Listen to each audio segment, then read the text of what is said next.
Bom, vou mostrar para vocês aqui um caso, mais um caso daqueles estudos que a gente tem mostrado, né? Então, a intenção é tentar mostrar para vocês o diagnóstico, os detalhes da face, os detalhes da oclusão do paciente e como estava e o que foi feito. Então, essa paciente aqui, a paciente vive, a gente consegue perceber que ela tem, quando a gente analisa a linha média dela, a gente vê que ela tem um desvio grande para a esquerda, né? Além disso, ela tem um cante, um lado dela é um pouco mais baixo do que o outro lado.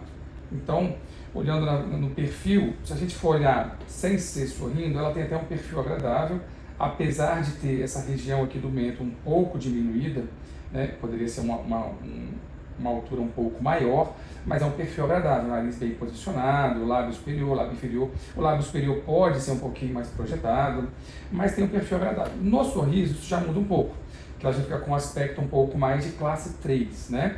Então ela fica já evidencia um pouco a deficiência da maxila dela, então ela tem uma deficiência anteroposterior, e já evidencia um pouquinho esse prognatismo um pouquinho acentuado da mandíbula.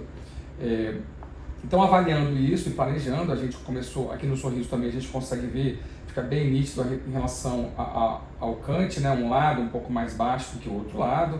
A gente vê nitidamente como que a linha média da face, como que o mento e a mandíbula estão muito desviados, né, para a esquerda. E a gente fez a cirurgia e aí chegamos no pós-operatório. E aí no pós-operatório, aqui está mais ou menos uns 20 dias de pós-operatório, ela ainda vai regredir um pouco em relação ao edema, mas a primeira coisa que chama muita atenção, obviamente, é a linha média. Linha média bem estabelecida em relação à labela, ponta de nariz, arco do cupido, né, lábio superior, lábio inferior, mento, então muito bem posicionado isso.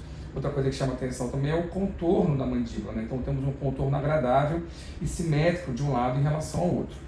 Quando a gente passa no perfil, a gente já muda completamente, né? Então a gente tem já a maxila já mais projetada, né? Aqui aí temos um pouquinho de edema ainda, mas já conseguimos ver que tivemos um aumento na região de mento, né? Tivemos um ganho vertical aqui, ficou bem agradável. O nariz também ficou um pouquinho mais empinado, isso foi um ganho estético que a gente teve.